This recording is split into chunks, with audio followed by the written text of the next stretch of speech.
A ver. Y estamos en vivo. ¿Qué tal? A todas las personas que nos sintonizaron el día jueves. Debido a que tuvimos algunos problemas técnicos, volvemos a hacer esta retransmisión de la conversación que teníamos pendiente con mi amigo Emilio Villar. El día de hoy nos encontramos su servidor Emilio y Susana aquí en medio de nosotros. Como pueden ver, muchas gracias a todos los que se están empezando a conectar.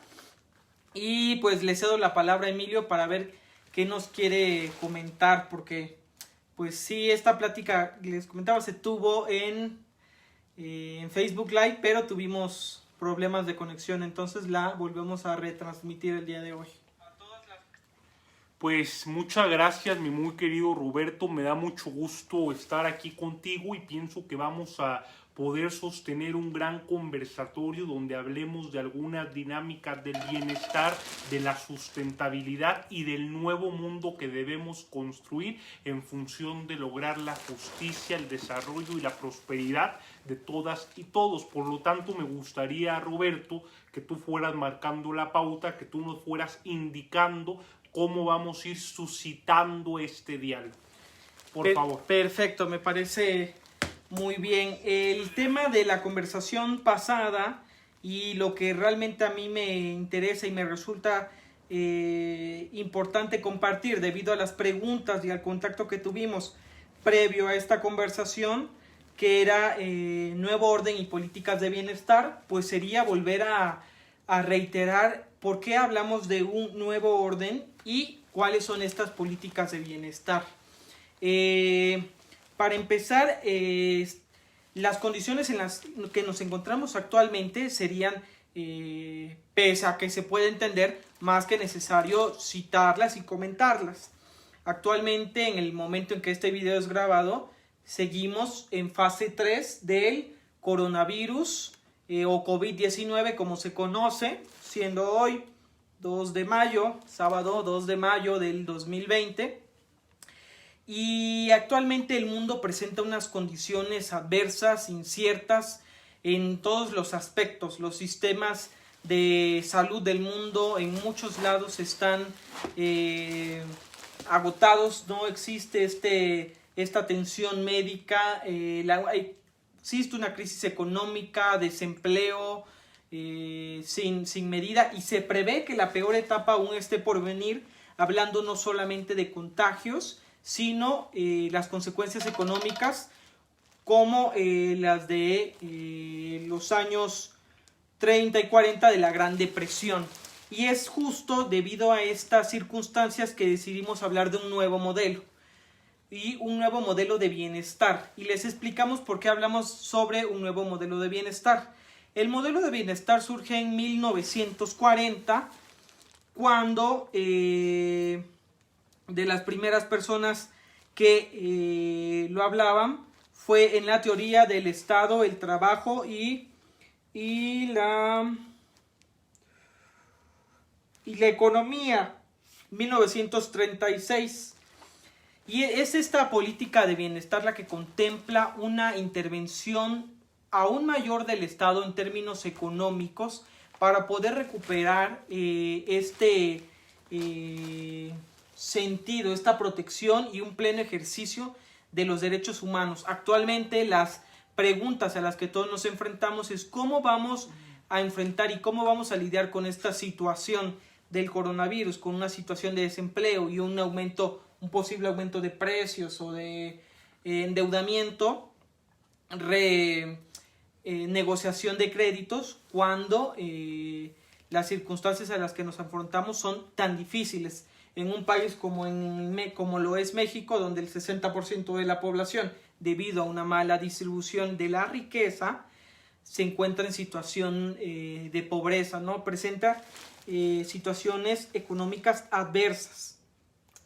Y el día en que hicimos la transmisión, era el 30 de abril, comentaba yo que era muy importante y a mí me hacía mucho sentido que celebramos el Día Internacional del Niño y la Niña, y lo vuelvo a traer a la mesa porque creo que pese a que nosotros vayamos a vivir una situación adversa y difícil en unos meses, quienes lo van a resentir aún más tiempo es la generación actual de niños y niñas que están viviendo y que son los primeros que enfrentan este modelo o cambio de modelo total, de un modelo presencial a intentar y ver cómo toman clases virtuales. En un ejemplo concreto, los niños, o convivir y estar segregados en un 100% en su casa. Entonces, estas medidas son las que se me hacen como importantes comentar.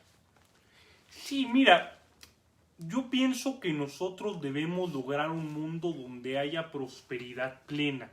Pero para lograr la prosperidad plena es vital la construcción de un nuevo paradigma económico, político y social. El nuevo paradigma económico se debe basar en la sustentabilidad, en el cómo nosotros respetamos a la madre tierra que es la que nos aporta los recursos fundamentales para nuestra subsistencia. Pero el respetar a la madre tierra implica que podamos colaborar permanentemente, que podamos construir una simbiosis. Una simbiosis implica que como nosotros dependemos de ella, nosotros tenemos que respetarla, tenemos que hacer que se pueda desarrollar y que pueda progresar, porque nosotros debemos partir del hecho de que hay tierra con o sin seres humanos, pero no hay seres humanos sin la tierra. Por lo tanto, debemos construir un nuevo paradigma que se sustente en la viabilidad del mismo. El actual paradigma económico no tiene viabilidad porque se basa en el consumismo y en la destrucción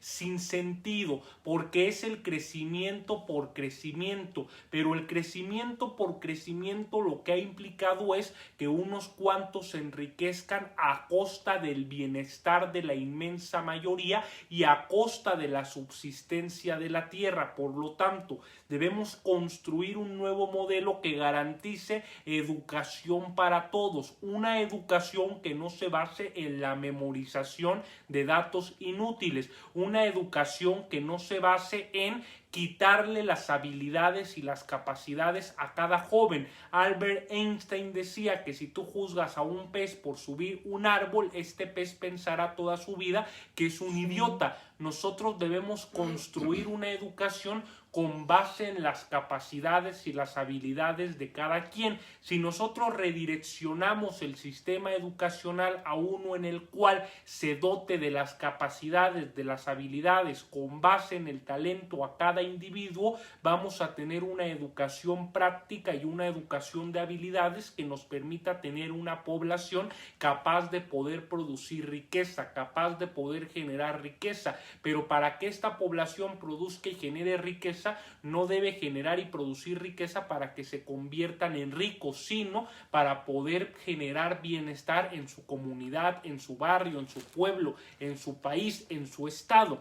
Y en segundo lugar, tenemos que garantizar el derecho humano a la salud, el derecho humano a la vivienda, el derecho a que cada individuo viva con dignidad. ¿Y qué es que cada individuo viva con dignidad? Pues que los individuos coman bien, pues que los individuos tengan acceso a la salud, pues que los individuos puedan tener una vivienda. Entonces, cuando hablamos de dignidad, hablamos de derechos, y los derechos implican bienestar, porque el derecho es lo que es inalienable, lo que le corresponde a cada ser humano por el simple hecho de ser ser humano.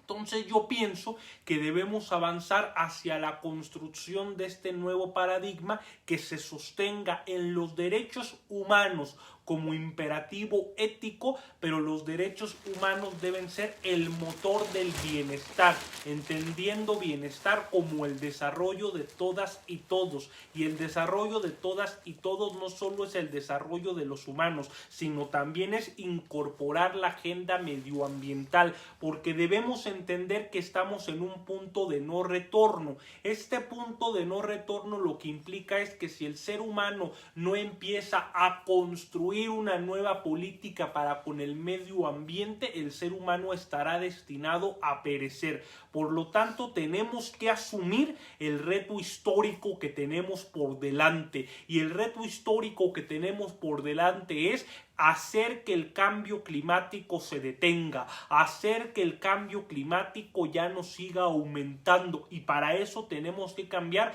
nuestros modos y estilos de vida, pero no solo es algo que le corresponde al ciudadano común, al individuo común, sino a las grandes corporaciones, a las grandes industrias, a los grandes gobiernos, que son los que más contaminan. Por lo tanto, en este nuevo modelo político, económico y social, tenemos que replantearnos una nueva política económica para con el medio ambiente, y así también tenemos que construir un nuevo paradigma para con la población en general, humanos y medio ambiente en general. Lo más importante en este nuevo modelo debe ser la vida de todas y todos. La vida debe estar por encima de cualquier interés económico. Debemos lograr que el interés general se imponga sobre el interés particular.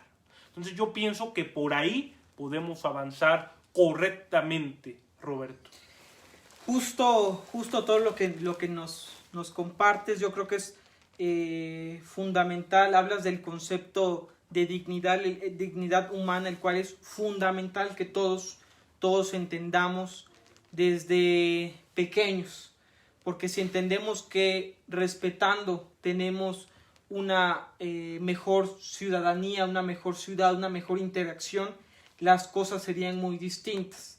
Sin embargo, la educación que hemos heredado ha sido problemas de desigualdad, problemas de pobreza, problemas de contaminación medioambientales, de producción y consumo, cosa que no podía estar más de acuerdo yo contigo. Y esta es una alerta que ya nos habían hecho desde el año 2000 aproximadamente los científicos. Mencionas tú la actual crisis medioambiental, la actual crisis climática que vivimos en todo el mundo. Si algo nos ha dejado de lección el coronavirus, es que toda crisis, todo problema que pasa en un lado del mundo repercute en otro lado, y esto no nos deja fuera de esta ecuación a el cambio climático, a la crisis medioambiental, la cual se toma como uno de los pilares para la fundación de la Agenda de Desarrollo Sostenible, la cual tú mencionabas, el desarrollo tan importante para las futuras generaciones. Y me gustaría compartir una frase que cuando tengo la oportunidad y con todos ustedes me gustaría compartirles, es que la ciudad actual, el mundo en el que vivimos, no es de nosotros, es de las futuras generaciones. Entonces todo lo que hagamos ahorita tiene que ser pensado con una perspectiva de futuro, y es justo lo que plantea la Agenda de Desarrollo Sostenible, una producción y un consumo que vayan ligados de la mano, con un respeto a la naturaleza, con un respeto a las plantas, a los animales, con un respeto de la producción y de la contaminación, ponderando nuevas tecnologías y una apertura aún mayor, respetando el bienestar y la dignidad de las personas. Y también mencionabas otro punto muy importante que va de la mano del desarrollo sostenible.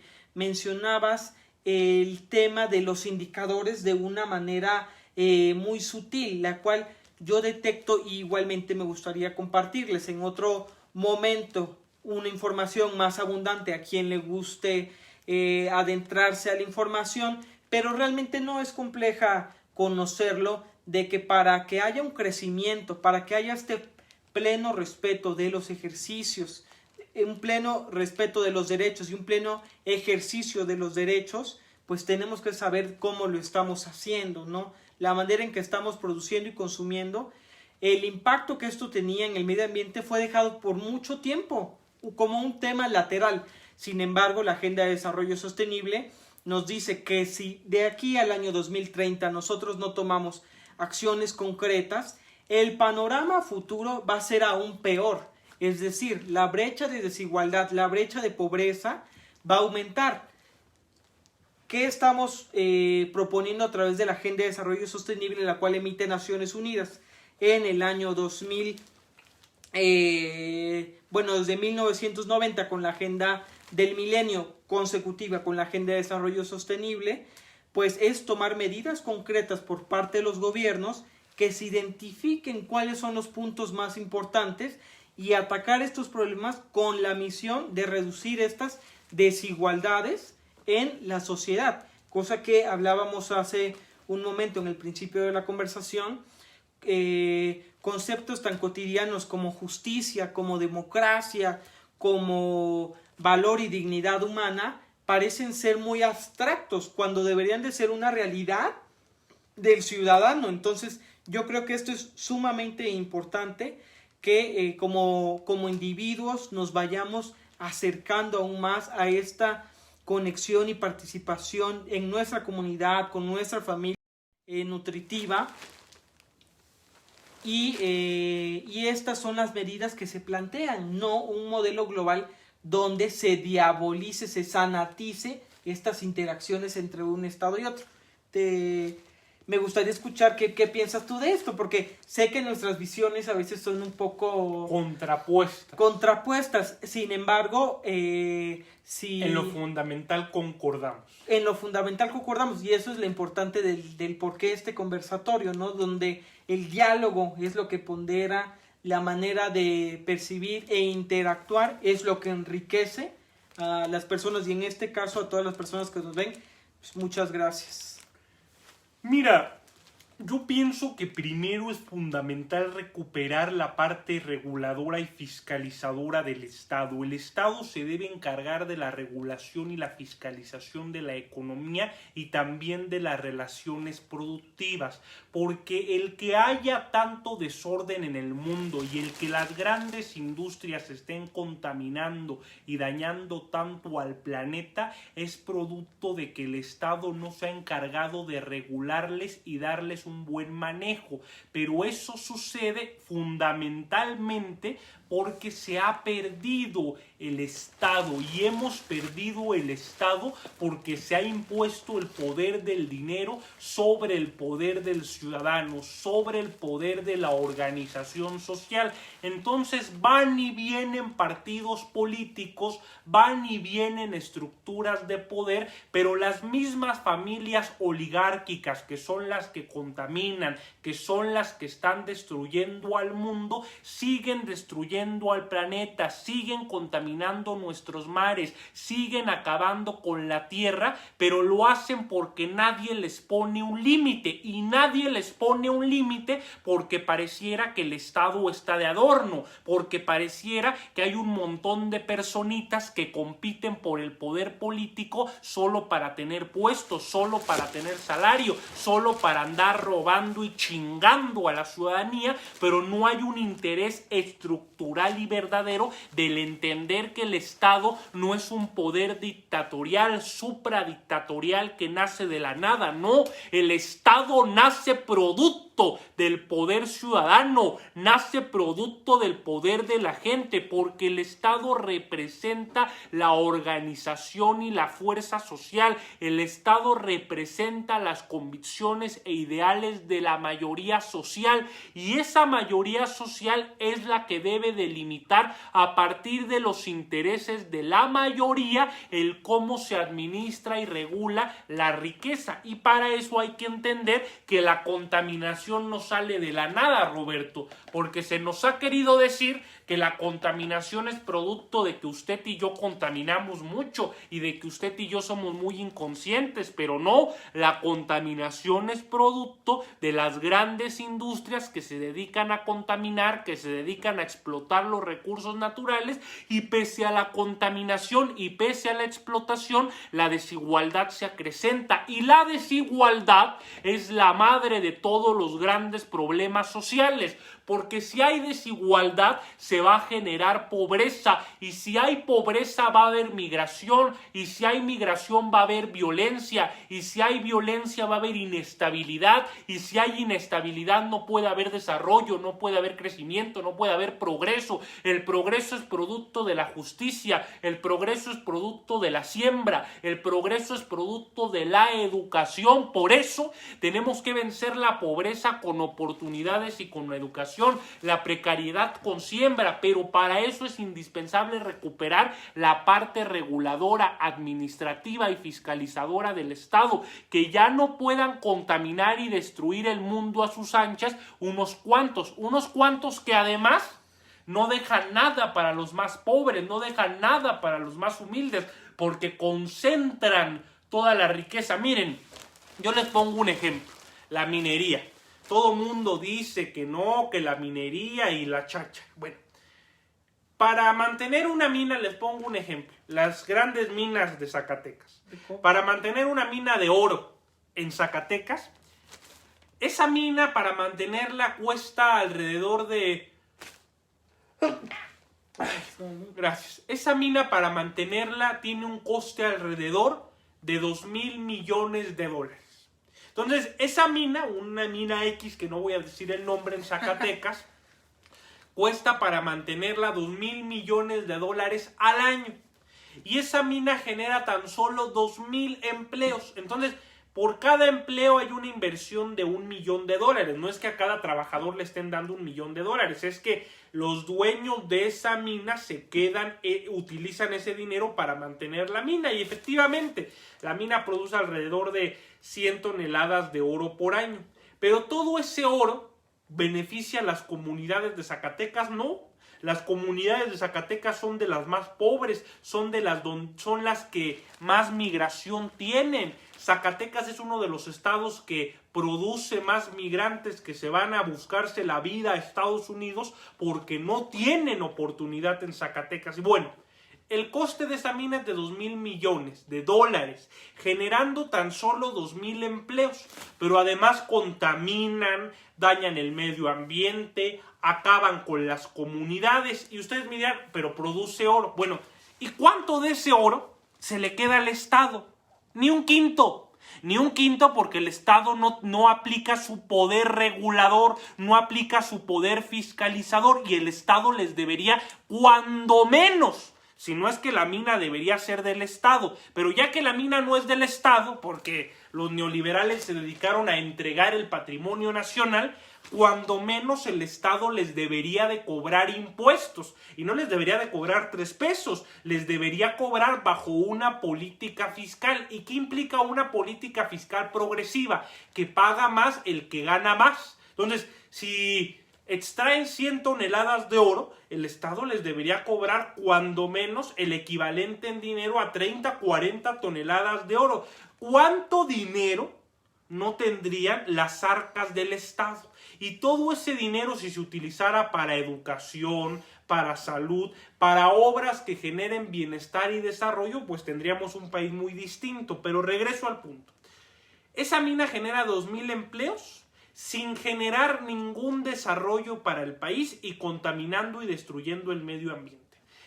Si en lugar de hacer esa mina se impulsara la mayor fábrica que tiene el país es el campo, pues para impulsar el campo un trabajador necesita con $1,000, $2,000, tú logras que un campesino pueda levantar su tierra. ¿Y qué implica que un campesino pueda levantar su tierra? Pues que está generando riqueza, está produciendo. Y esa riqueza y esa producción no se va a quedar en una gran industria que además es contaminante como la minería, sino que se va a quedar en el campesino, se va a quedar en esa persona que además de tener una vida buena, porque en el campo se respira bien, en el campo se trabaja bien, va a ser una persona que va a estar haciendo una actividad productiva que es muy buena para todos, porque todos necesitamos comer, si no comemos nos morimos.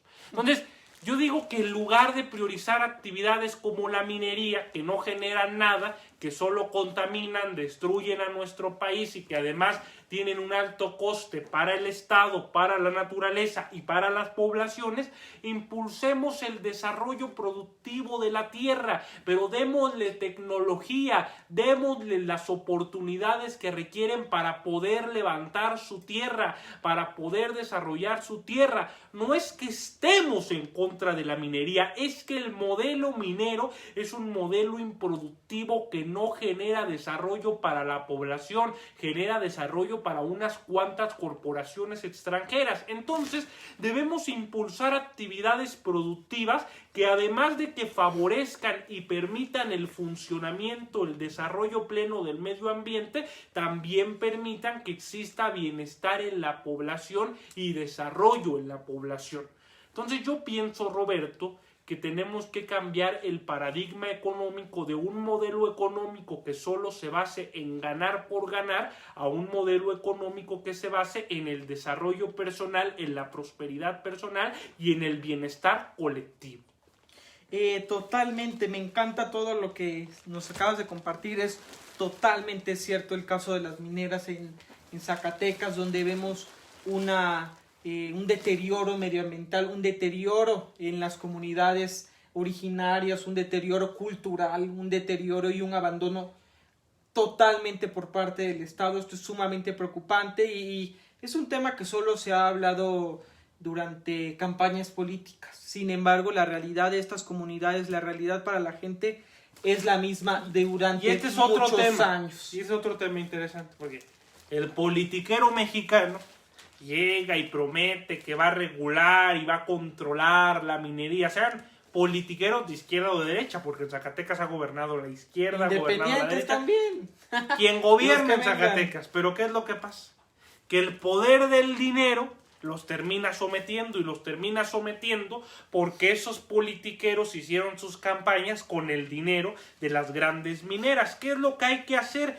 Ya no permitir eso, darle al Estado su poder regulador y fiscalizador, que el Estado se encargue, el Estado no como un ente unipersonal supradictatorial, sino como un ente de democracia participativa que represente el poder popular, se encargue de regular aquellas actividades que convengan o no para el desarrollo de alguna comunidad y del país. Y en lo particular considero, con todo respeto, que la minería genera más daños que de los beneficios que aporta. Prácticamente no aporta beneficios, porque yo les pregunto, la plata, el oro, el cobre, todos los minerales que extraen, ¿cuántos de esos se quedan en México?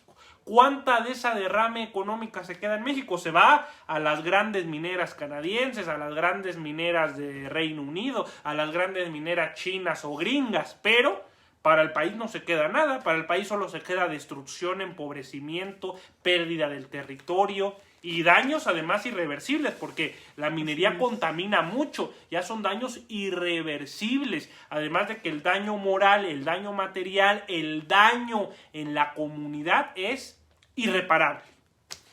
Justo todo lo que hemos comentado creo que abona la primera conversación que tuvimos, que era este nuevo paradigma, este nuevo modelo económico, un nuevo modelo de bienestar. Y reitero como todo lo que nos acabas de compartir solamente y esta percepción de justicia y que tiene la gente de sus realidades solamente impulsa aún más este nuevo modelo, estas nuevas medidas que se tienen que tomar de bienestar. Me gustaría recalcar que este cambio de modelo no es algo nuevo, no es algo a lo que le tengamos que llamar como conspiranoico y algo que no haya pasado anteriormente. Comentábamos en la primera conversación que un ejemplo de este cambio de modelo fue el cambio de el modelo feudal al modelo capital, donde cambia desde el modelo político, el modelo social, el modelo económico y pues de manera secundaria el modelo de producción y consumo que tiene repercusión en el ambiental, que hemos tenido implicaciones ahí. Para este cambio de modelo me gustaría también citar que existe el marco en el modelo mexicano, que nuestra Constitución contempla estas políticas. Sin embargo, son artículos que han estado aislados y que han estado alguien le borraba los artículos de la Constitución a los políticos porque parecía que no los veían o que no los conocen, ¿no? Pese a que han estado ahí por muchísimos años. Porque el poder económico estaba por encima del poder económico. Así es. Del poder político. Y es justa esto, al hablar de un nuevo modelo, una fase anterior, es una deconstrucción de este modelo. No hablaba de retomar el modelo feudal o de bienestar de 1930, sino de un nuevo modelo porque, como comentábamos al principio, las circunstancias han cambiado y bajo el precepto de la Agenda de Desarrollo Sostenible no podemos aplicar un mismo modelo para todas las naciones debido a que cada caso es específico. Sin embargo, sí las medidas y las propuestas que van y abonan a un modelo progresista, un modelo justo, un modelo ético, un modelo de bienestar. Y lo que me llama la atención es, dentro de este mismo modelo, pues diríamos, hablamos de medidas económicas. Tú hablabas del caso de las mineras. Pues la gente se ha dado cuenta, y las comunidades en todo el mundo, del impacto ambiental y el impacto social que tienen las comunidades la minería. Y recientemente hemos podido ver cómo las naciones se han juntado para poder pactar en el caso del petróleo y dar una solución. La tendencia en el mundo y la misma necesidad de la gente es que nos movamos a un modelo verde, a una economía verde con empleos verdes, los cuales en muchos artículos científicos y en muchos lados ya lo citan como los empleos del futuro, donde se trabaje en el campo, donde se retomen estas actividades de otra manera, no solamente en el campo físico, porque pues, otra perspectiva serían los campos verticales, ¿no? Que es una nueva tecnología y que no está peleada con la tecnología que ya tenemos en el campo. Por el contrario, muchas de las técnicas se han tomado del modelo anterior, cosa que se ve en el panorama legal para México, una reforma agraria, el cual no comentamos en el momento y lo podemos dejar para otra plática, pero que será muy interesante comentar esta reforma agraria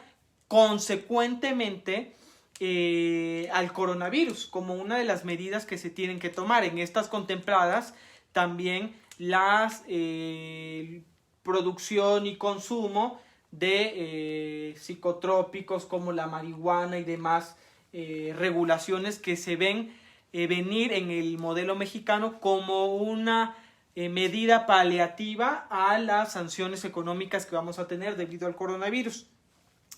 Y volviendo al tema de sostenibilidad, por cierto, los estamos leyendo, estamos viendo todas sus preguntas, los que están mandando por WhatsApp y por Facebook en Messenger.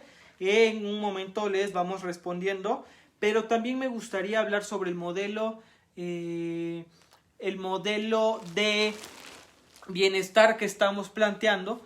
Mencionamos que hablamos de un sistema social, de un sistema y una intervención del Estado. Y es justo en el modelo mexicano donde vemos esta intervención del Estado con planes como una refinería, con planes como el tren turístico del sureste, el llamado Tren Maya, el cual es una discusión muy interesante, surgió entre Emilio y su servidor, el cual me llama mucho la atención, pues pese a ser un plan que integra a las comunidades, que integra un respeto a el territorio y demás con ciertas medidas para poder llegar a su construcción, es importante contemplar las medidas a futuro y cuáles podrían ser estos puntos que no estamos viendo. Desde la sostenibilidad, yo platicaba con Emilio y le digo, es el Tren Maya, está planeado el Tren Maya para aguantar el aumento de los niveles del mar. Contempla el Tren Maya una perspectiva a 30 años, donde se contempla el aumento del nivel del mar, donde los cambios meteorológicos debido al cambio climático estén presentes en un plan de su producción, en donde se contemplen terremotos, donde se contemplen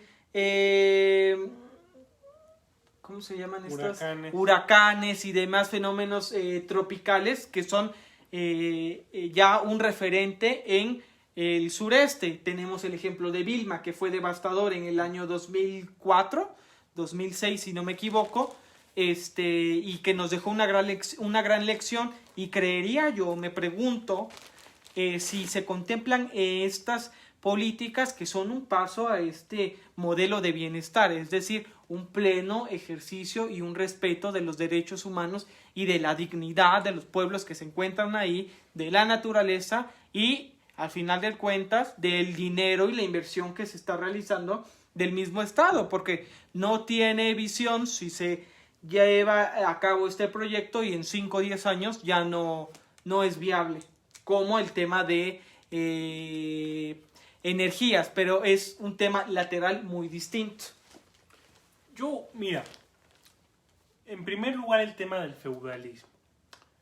La diferencia estructural entre el feudalismo y el capitalismo es que el feudalismo se basa en la improductividad, es decir, en el feudalismo el feudal concentra la tierra por el hecho de que la tierra le da poder. Claro que le saca un producto a la tierra, pero no le importa tanto la generación de riqueza, sino le importa el poder que le da la concentración de la tierra, la concentración de lo que genera riqueza. El feudal controla las relaciones productivas, los factores productivos y por tanto el medio de producción.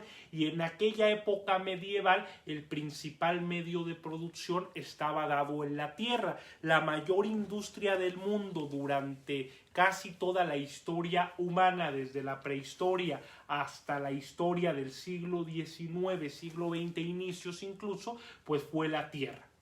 Entonces el feudal tenía su poder por la concentración.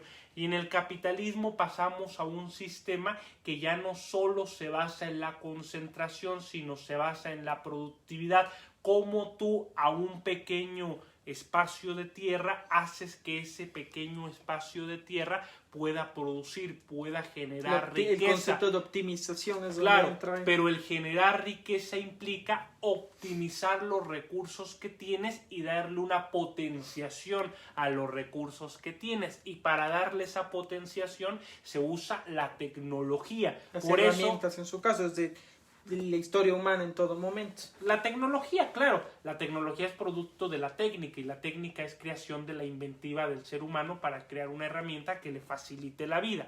Entonces, por eso se da la primera revolución industrial, porque la primera revolución industrial implica cambiar los procesos productivos por unos en los cuales se potencie lo que el ser humano tiene a partir de la fuerza industrial de la sociedad, que también es producto de la inventiva humana. Entonces, la diferencia fundamental entre el feudalismo y el capitalismo es la productividad. Otra diferencia es que en el feudalismo tú tienes poder con base a una jerarquía, con base a venir de un abolengo, venir de cierta realeza. Y en el capitalismo ya no importa el abolengo, ya no importa la realeza, ya importa tu capacidad de creación para poder generar riqueza. Bueno, cuando menos eso en la teoría, porque en la realidad hemos visto cómo las monarquías y los feudales rapidito se hicieron los burgueses, ¿no? O sea, los que eran feudales se hicieron burgueses, los que eran reyes monárquicos luego se hicieron unas tonterías que han creado en Europa de monarquías parlamentarias y entonces todos se acomodaron, todo evolucionó y en esencia el sistema se mantuvo. Esa es la primera cuestión que quería comentar. La segunda cuestión que quiero comentar es que una cosa es la sustentabilidad, la sostenibilidad y otra cosa es la realidad mundial, por ejemplo, el petróleo. Todo el mundo dice es que bajó el precio del petróleo y el petróleo ya no vale nada. El problema es que el precio del petróleo ya no solo está fundamentado en la oferta y la demanda. Obviamente que la demanda de petróleo ha reducido. Se ha reducido la demanda del petróleo porque al estar la inmensa mayoría de la población en confinamiento, en aislamiento social, esto produce que la gente requiera menos gasolina, que las grandes industrias requieran menos electricidad y así los procesos productivos se encarecen. Y como los procesos productivos dependen en su inmensa mayoría de los hidrocarburos producto del petróleo, pues el precio del petróleo baja. Sin embargo, es absurdo que el precio del petróleo haya bajado hasta menos $40, porque este tapabocas se hace gracias al petróleo, se hace gracias a un derivado del petróleo. Ese cubrebocas que tú usas se hace gracias a un derivado del petróleo. Este plástico se hace gracias a un derivado del petróleo. Lysol, que todo el mundo anda echando, se hace gracias a un derivado del petróleo. La ropa se hace gracias a un derivado del petróleo. Las caretas que todo el mundo se está poniendo se hace gracias a un derivado del petróleo. Y para muchos es bien fácil decir, es que al petróleo lo puede sustituir la energía solar y la energía eólica y no sé qué tanto, sí.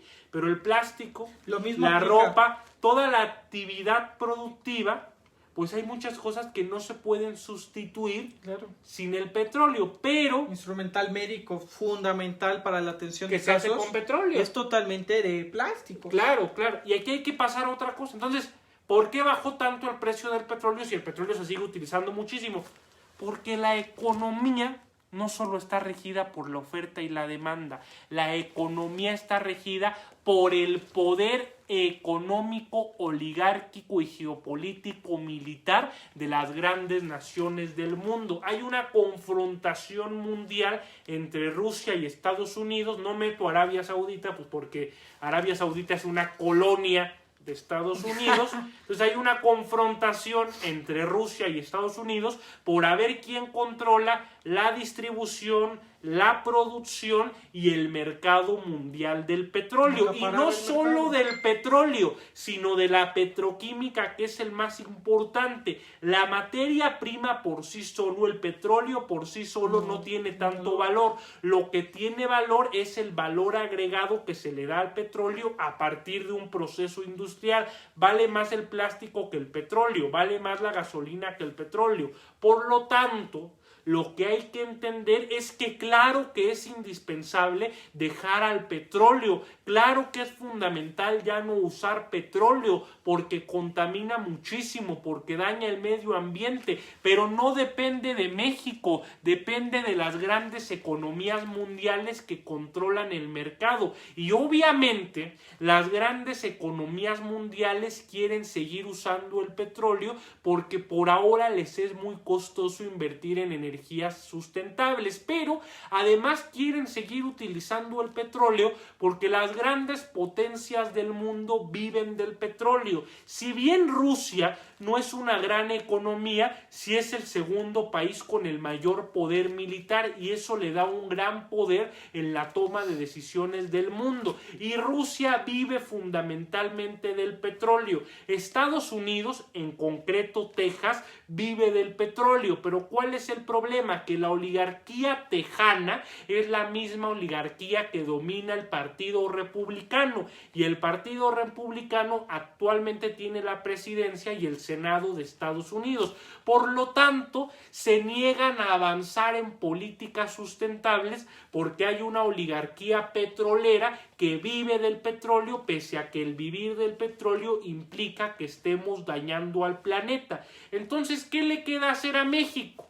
Atontarse y no darle valor agregado a su materia prima y seguir vendiendo petróleo y comprando gasolina, que es como vender naranjas y comprar jugo de naranja 10 veces más caro, o invertir en la petroquímica, producir sus plásticos, producir los insumos que el petróleo puede generar a partir de un proceso industrial, en concreto la gasolina, porque no es posible que siendo un país petrolero tengamos que traer gasolina de Estados Unidos producto de que aquí no tenemos refinación. ¿Acaso los japoneses serán tarados y por eso tienen 60 refinerías? ¿Acaso los gringos serán tarados y por eso tienen 160 refinerías? Y Japón tiene 60 refinerías sin tener petróleo.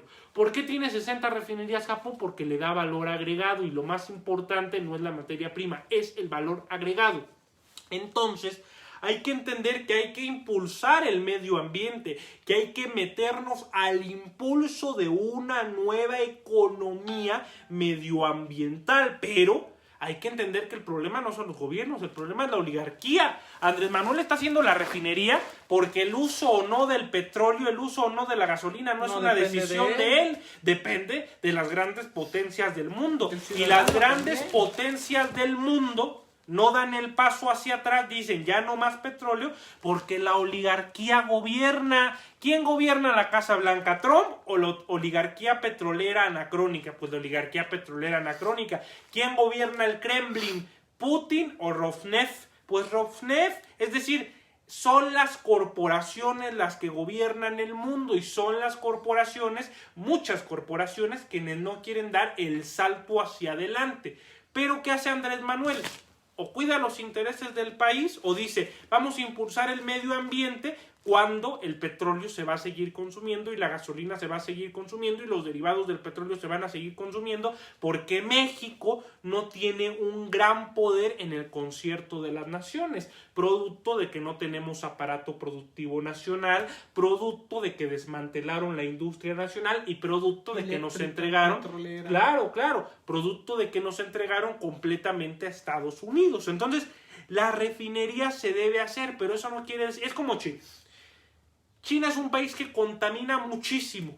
Y China en mero siglo XXI, el 30% de su energía es producto del carbón. Pero eso no quiere decir que China esté invirtiendo muchísimo en energías renovables, en energías sustentables, en energía eólica, en energía maremotriz, en hidráulica. O sea, China está invirtiendo muchísimo en energías sustentables y en energías renovables. México debe hacer lo mismo, debemos impulsar energía nuclear, la cual no contamina y es extraordinaria. Se piensa que la energía nuclear es igual a la bomba nuclear, pero no, la energía nuclear son cosas muy distintas. Uno es un proceso de fisión y el otro es un proceso de fusión nuclear. La energía nuclear no contamina. La energía nuclear, incluso cuando vemos esas grandes centrales eléctricas como las que salen en Los Simpsons, con esa chimenea, pues lo que está soltando es vapor de agua, porque no contamina la energía nuclear. Entonces, debemos invertir en energía nuclear, debemos invertir en energía eólica, debemos invertir en energía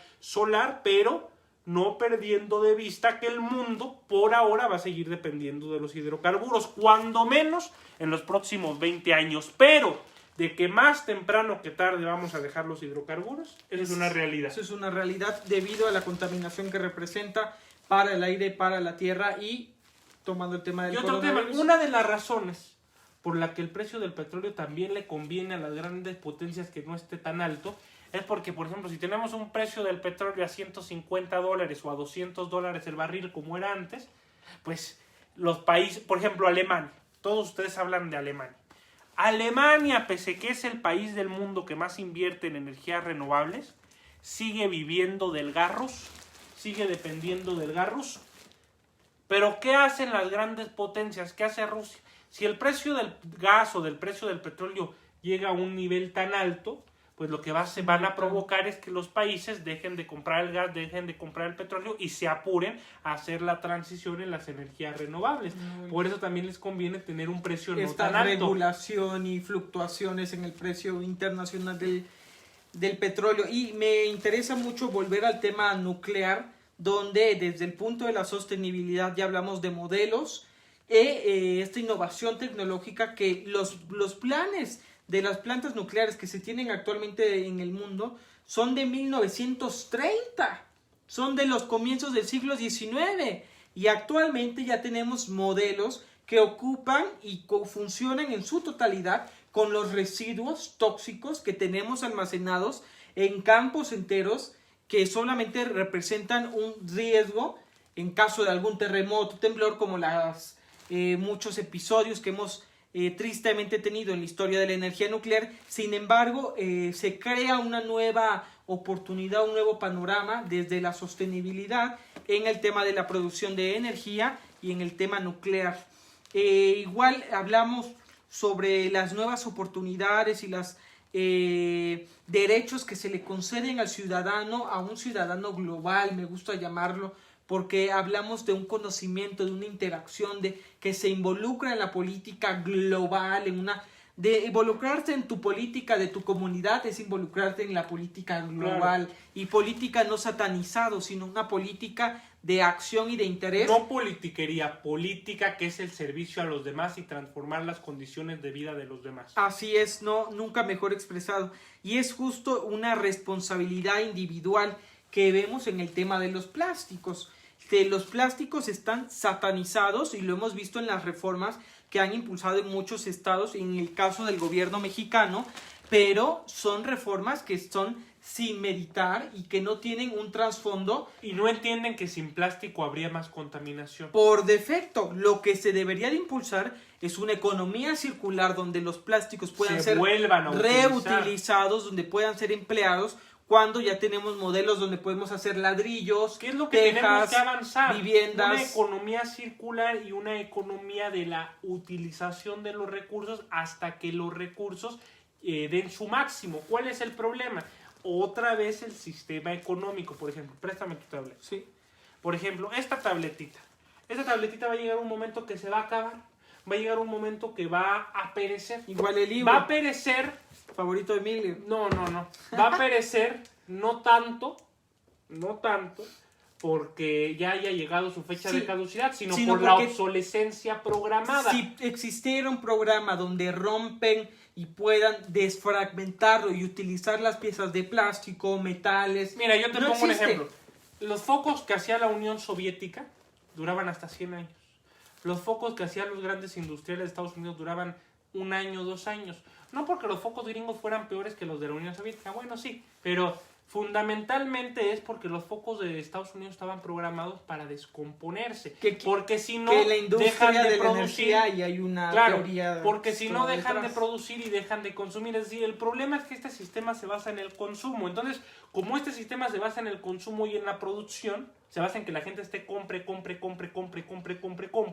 Si tú generas una economía circular donde vuelvas a utilizar lo que para ti ya no sirve, pero para otra persona sí, pues se rompe el modelo de consumismo. De consumo. Entonces, por y eso de también, deterioro y basura. Por eso también hay que es un tema del replantearnos- cual no hablamos, el tema de la basura, los tiraderos, que En África. consecuentemente, no en África, en la Ciudad de México, en el Valle, Claro. en el Estado de México, Pero me en refiero a las los grandes comunidades tiraderos indígenas. industriales donde está todo el desecho de los Sí, equipos igual, electrónicos. en el caso de Y África y los barcos, obtienen los cascos. minerales de África para hacer los equipos tecnológicos y van y tiran la basura a África. Es decir, el problema es el modelo económico, no podemos perder de vista eso. O sea, ni siquiera la política pública, el problema central es el modelo económico. Y lo que me resulta importante compartir y transmitir de una manera clara es que este cambio hacia un nuevo régimen, un nuevo modelo, un nuevo orden, no es y no va a venir de arriba, viene de abajo. Si queremos hablar de un modelo sostenible, pues empezamos por nosotros. Si queremos hablar de acabar con la corrupción, pues empezamos con nosotros. Si queremos... Predicando con el ejemplo. Predicando con el ejemplo, absolutamente. Son un tema de valores y de educación que no solo de que no los tenga la gente, porque la gente y la cultura van de la mano. Del presente y del mañana. Pero es un modelo de práctica, de tenerlos y que estén las circunstancias. Se tiene que conciencia fomentar. permanente, de trabajo permanente, de concienciación. Donde el individuo, donde a ti, a mí y a todas las personas que nos está viendo, nos corresponde cuidar los recursos actuales para las generaciones futuras. Que somos nosotros. Es decir, no es tanto un tema del futuro, es un tema del presente. Es cuidar los recursos para el desarrollo. Entendiendo desarrollo no solo el crecimiento económico, que es crecimiento de unos pocos, sino Sí. entendiendo desarrollo, estar bien con uno mismo, estar bien con los demás. Desarrollo y teniendo bienestar. paz interior y felicidad con uno y con los demás, y también teniendo los estándares, la calidad mínima de vida que implica dignidad. Totalmente de acuerdo. Y como conclusiones de este conversatorio, de este diálogo que tenemos junto con las demás gente que nos están observando, que por cierto los canales, yo siempre lo reitero, los canales están abiertos. Si lo estamos haciendo de esta manera es porque nos permite compartirlo y póstumo queda guardado y las preguntas y el diálogo es abierto, y yo sé de mi parte, igualmente de Emilio, cualquier pregunta, cualquier duda o que pudiera interacción próxima, pues estamos a su total y completa disposición. Pero lo que me llama más la atención es que estamos al final, todos los puntos y todas las conclusiones nos llevan a un mismo punto. O sea, son distintos temas, pero nos llevan y convergen todos en un mismo punto. Hablamos de desarrollo, hablamos de bienestar, de derechos, de innovación, de tecnologías, de la sociedad, de las futuras generaciones, de sostenibilidad, de empleos verdes, de ecología, de respeto ambiental, pero todos convergen en un mismo tema que yo intento dentro de este espectro de punto, dar lo que es hablamos de una revolución social, una revolución económica y una revolución industrial, cosa que pues parece ser y se prevé que nos va a tocar vivir a todos nosotros, y cosa que no es de esperar de es algo muy padre, no, por el contrario, debemos de estar preparados para cumplir nuestro papel como ciudadanos globales, contribuir con nuestras responsabilidades, porque el tema de los derechos y las obligaciones van de la mano y es algo que no podemos separar, porque es un principio básico del contrato social y de la democracia, de la sociedad y del Estado. Entonces, es prepararnos para recibir estos nueva manera de interactuar económicamente, esta nueva manera de interactuar socialmente y educativa y culturalmente, ¿no? Una convivencia desde el punto cultural es respetar las culturas, porque vamos a tener una interacción mayor de individuos, pero obviamente va a haber una regulación de la conducta, porque transgrede el derecho de la otra persona al tú no poder convivir y respetar este punto cultural. Entonces es como conclusión, pues la revolución social, económica e industrial que vamos a vivir, no solamente las grandes naciones, sino hasta en los pueblos más chiquitos, hasta de lo micro a lo macro. Y como señala un principio hermético de cómo es arriba es abajo, pues vamos a estar presentes, y qué nos queda más que prepararnos y aportar, porque yo creo que todos los individuos tienen un gran valor, todas las personas suman, no solamente desde el modelo antiguo, una aportación de tu fuerza de valor, una aportación económica, una aportación de mercado. No eres un objeto, sino eres un ser pensante que puede contribuir, que conoce las condiciones y en base a esto contribuye hacia una nueva actualización o una nueva interpretación del modelo, ¿no?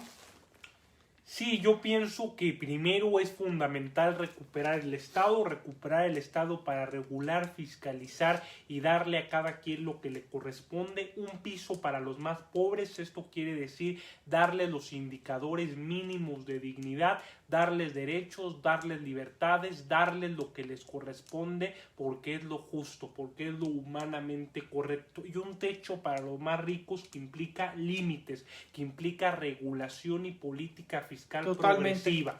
Y por otro lado es fundamental entender que estamos viviendo la cuarta revolución industrial. Esto implica que estamos en una época donde la sistematización y los procesos informáticos se van a imponer sobre los procesos industriales que implican el trabajo físico o el trabajo manual. Entonces tenemos que impulsar una transición tecnológica de la mano del cuidado del medio ambiente, y tenemos que impulsar una transición política donde el Estado recupere su esencia, que es regular, que es definir quién y cómo obtiene lo que merece a partir del poder pleno de la ciudadanía y la fuerza social del pueblo organizado. Entonces yo pienso que hacia allá hay que avanzar, y en eso nos debemos empeñar en construir una nueva política social, una nueva política económica, donde lo más importante sea el ser humano. Y eso es lo que yo pudiera decir, y ahí me quedaría, mi querido Roberto. El ser humano, la dignidad humana. El ser humano y la vida. La vida. Una vida simbiótica de respeto al otro, de fraternidad con el otro, de convivencia con el otro. Y el otro es el medio ambiente. El otro es mi hermano, mi hermana, el hombre, la mujer. Es decir, los animales, hay que construir plantas, los ecosistemas, una sociedad fraterna donde el ser humano pueda convivir de manera plena con los ecosistemas, con los demás reinos animales, el lema de la agenda de desarrollo con su hermano sostenible, el hombre, porque nos dividen de que si tú eres moreno yo soy blanco, que si tú eres asiático yo soy europeo. No, latinoamericanos, norteamericanos, africanos, europeos y asiáticos debemos convivir como uno solo, como un mismo ser, como una misma fuerza, como una misma especie. Sí, nunca mejor dicho y te comparto el lema de la Agenda de Desarrollo Claro. Sostenible, que es no dejar a nadie atrás. Pero yo creo que con estas conclusiones es Yo no te dejar diría- a nadie ni nada atrás. Yo te diría, lo humanamente correcto es, o sea, cuando Andrés Manuel dice, por el bien de todos, primero los pobres, porque si no hay pobreza no va a haber violencia, y si no hay violencia no va a haber inseguridad, y aquellos que tienen riqueza no van a tener que tener 1000 guaruras para protegerse, no van a tener que vivir con el pendiente de que los puedan secuestrar, de que les puedan robar, porque si hay prosperidad, si hay desarrollo, si se El acaba con bienestar. la pobreza, no va a haber violencia. Y adicionalmente, mi muy querido Roberto, yo te diría, eso es lo correcto, porque hay que darle la mano al que se quedó atrás para emparejarlo con el que va adelante, porque es lo correcto. Es lo que se debe hacer, porque si no, no tendríamos ética, no tendríamos convicciones, no tendríamos alma, no tendríamos corazón. Es lo que se debe hacer, lo Y que lo se que se necesita tiene que hacer. y lo que estamos haciendo. Y lo que se tiene Lo que se tiene que hacer. Justamente no nos quedamos nada más observando, sino En lugar de preocuparnos, hay que ocuparnos. hay que ocuparnos. Y comentábamos, es un tema todos, social, un tema Colectivo. colectivo. Yo creo que hasta aquí podemos terminar esta conversación. Estamos viendo sus preguntas y les damos respuesta a través de Facebook Messenger. Muchas gracias a todas las personas que nos sintonizaron y esperemos esta no sea la última ocasión. Seguimos al pendiente de sus comentarios y todas sus aportaciones. Muchas gracias.